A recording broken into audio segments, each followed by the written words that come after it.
Pemerintahan Kota Tangerang akhirnya angkat bicara tentang penyegelan tempat karaoke milik Syahrini. Penyegelan terpaksa dilakukan lantaran belum mengantongi izin operasional.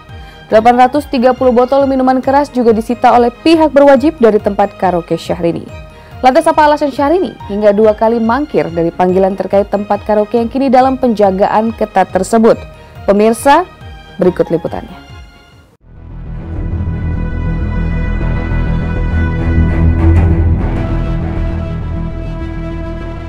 Memiliki bisnis karaoke menjadi salah satu impian besar Syahrini. Mimpi ini pun mampu diwujudkannya sejak akhir tahun 2013 lalu dengan membuka beberapa cabang di kota Jakarta. Terus mengembangkan bisnis karaoke-nya hingga ke seluruh penjuru tanah air menjadi ambisi besar pelantun sesuatu ini. Namun belum setahun titian langkah Syahrini di dunia bisnis karaoke, ia sudah tersandung masalah. Selasa 26 Agustus 2014, salah satu tempat karaoke milik Syahrini di salah satu mal di kota Tangerang disegel lantaran belum mengantongi izin resmi untuk menjalankan usahanya tersebut.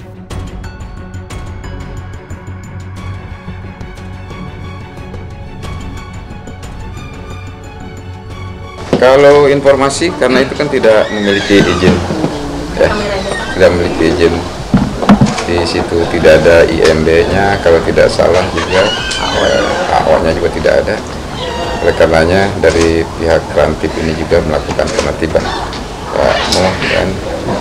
Terima kasih, seizin Pak Wakil Wali Kota bahwa karaoke Princess Syahrini ini operasional sebelum memiliki izin.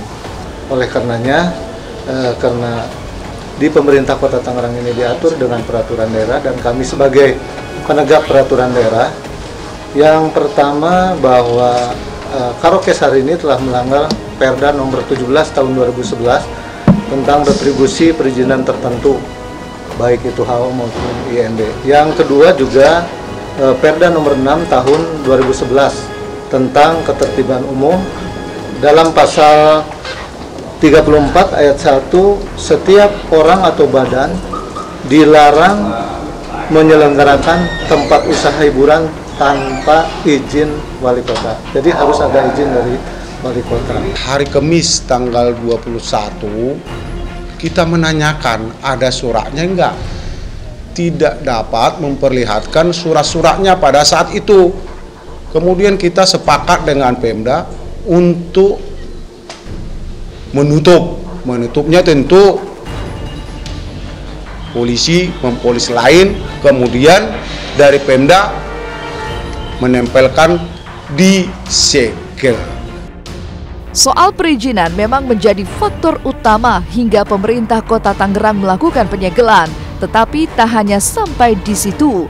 Dalam proses penggerbekan saat itu, petugas juga menemukan 830 botol minuman keras di tempat karaoke milik Syahrini yang baru beroperasi selama 21 hari itu. Terkait pelanggaran yang terjadi, hingga saat ini Syahrini belum bisa dimintai keterangan oleh media. Pemerintah Kota Tangerang pun telah melakukan panggilan sebanyak 2 kali kepada Syahrini dan tim manajemen bisnisnya. Namun hingga saat ini pihak Syahrini belum memenuhi panggilan. Ya, jadi itu secara kebetulan pas kami ke lapangan itu ditemukan berbentuk bir. Jadi kami terus terang aja bahwa intinya bertitik tolak kepada perizinan yang belum dimiliki. Ya, awalnya hanya itu saja. Yang ditemukan di lapangan itu sebanyak 830 botol.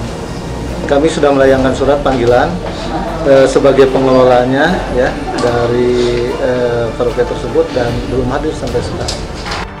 Sedikit menengok ke belakang, Syahrini pertama kali memperkenalkan bisnis karaoke-nya pada Desember 2013 lalu di salah satu mal di Jakarta Barat.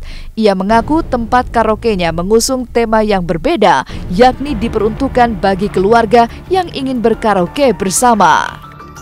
Kenapa family? Karena memang anak kecil, keluarga boleh datang, desainnya juga tidak gelap, tidak remang-remang, dan ini semuanya terang sekali.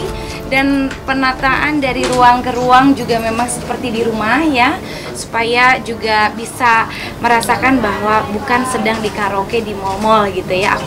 Ini adalah impianku dan adikku. Sudah 30 ya di seluruh Indonesia, tapi yang sedang proses pembangunan itu yang akan di-launching di tahun itu 19 outlet. Jadi yang 14 outletnya lagi itu 11 outletnya lagi itu sedang proses pembangunan, seperti di rumah sebetulnya. Dan memang yang membedakan adalah ini dan bentuknya tuh terang gitu, bukan karaoke yang remang-remang tanda kutip gitu ya. Yang orang tuh kalau datang ke sana, jadi kalau datang ke karaoke-nya Syahrini tuh bisa anak kecil, anak nenek-nenek, kakek-kakek, ayo karena ini karaoke keluarga. Akibat dari pelanggaran yang diduga dilakukan Syahrini, ia harus menerima sanksi berupa penyegelan tempat karaoke-nya yang belum memiliki izin tersebut. Belum lagi pelanggaran karena memperdagangkan minuman keras yang melanggar peraturan daerah Kota Tangerang. Saat ini, Satuan Polisi Pamong Praja melakukan penjagaan terhadap tempat tersebut. Sementara ini kan kita tutup intinya. Jadi sebelum dia mempunyai perizinan berkaitan dengan masalah itu. Sampai keluar dia yang bersangkutan membuat izin. Kita H+1 setelah proses penggerebekan kita sudah diberitahu, dan memang kan sudah teman-teman media bisa lihat ada polis lain di situ, dan diinfokan sih ditemukan juga minuman keras. Apapun yang terjadi di tenan kita, ini kan termasuk keluarga besarnya City Mall Tangerang, pasti ada impact-nya lah seperti hal yang terjadi sekarang ini. Makanya ini untuk bahan evaluasi kita juga untuk lebih selektif dan juga lebih detail lagi untuk melihat masing-masing produk yang ditawarkan dari masing-masing tenan itu sendiri. Kita sih mendukung yang dilakukan pemerintah saat ini, memang menutup, dari kepolisian kita dukung karena memang itu dirasa memang yang benar dilakukan. Selama itu memang sudah dianggap melanggar ketentuan yang berlaku, Perda Tangerang dan lain-lain.